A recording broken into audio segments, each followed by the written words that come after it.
Ug diyan na punta mga goy. Part 3 rin sa mong pagpanam ug bungkalyo mga goy. Unya di na ta maglangan transition na dayon ta. So diyan na daymis dagat diri tapita. Naghinahina na mi aginod og pagpanam ug bungkalyo mga goy basig nami madaginit diri sunahan. So diri ninyo makita nga di gud lalim ang pagpanam ug bungkalyo mga goy. Kay dili ta kasiguro og makuha pa ta diri tapita. Unya ang kinahanglan gyud nimo ani sa pagpanam ug bungkalyo kinahanglan kag taas ka og pasensya. Kay dili man ta kasiguro nga sa pagsawom nimo na atay makuha nga bungkalyo ug ang pinakakinahanglan gyud nimo ani kinahanglan taas ka og utong. Kay inig sawom nimo panulihon pa man nimo ang bungkalyo. So pabor gid kayo kung taas ka og utong. Pareha ni nga akong kauban nga si Bay Isal taas kay utong so nakita siya diri sa unahan. So mao po ni usas makala ay diri kay inig makita na katag Sara.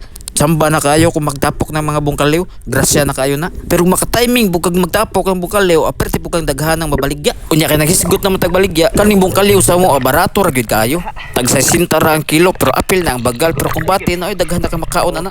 Pero madara gyud panigahangyo tag 50 ang kilo. Pero dapat gyud untaan ni mahal-mahal gyud ang presyo kay di baya lalim magpapanguha ani. Labi na pareha ingon ani nihit kayo. Sa pagsigig sa naman ibay Isal nihit na gyud kayo wala na gyud kayo mi makuha. So ang gibuhat na mo ani ni Bay Isal padayon lang abanti sa unahan. Hinahinay aginod paanod sa sug og diring dapita pagtunga ni Bay Isal iyang gitan-aw kung asang pambut. Unya pagakita niya perti ng layo Unya ang gibuhat ni Bay Isal sam na pa siya balik mangita na pa siya bungkalyo pero mo abanti na siya padong sa pambut. Ingon ani ra gyud ni pagpanam og bungkalyo mga goy. Sam lang gihapon bisag walay makuha. Mamasin ra gyud ta og pagpanam ani. Wa gyud ta kahibaw kung naay grasya sa unahan. So diri ni tunga og balik si Bay Isal. Wa mag-agi. Nawala ko lang agi sa bungkalyo nga mao iyang gisunod-sunod. Mao po na usa ka teknik sa pagpanam og bungkalyo. Kay tan-awon man na nila og agi sa mga bungkalyo, mao na ilang sunod-sunuron kay aron makita nila kung asa tong gatapok. Unya sa pagpanam na mo karon murag nihit man gyud, murag muli na gyud mi siguro ani. Unya kay part 3 man sa atong pagpanam og bungkalyo, so napatay part 4 ako lang i-upload sunod.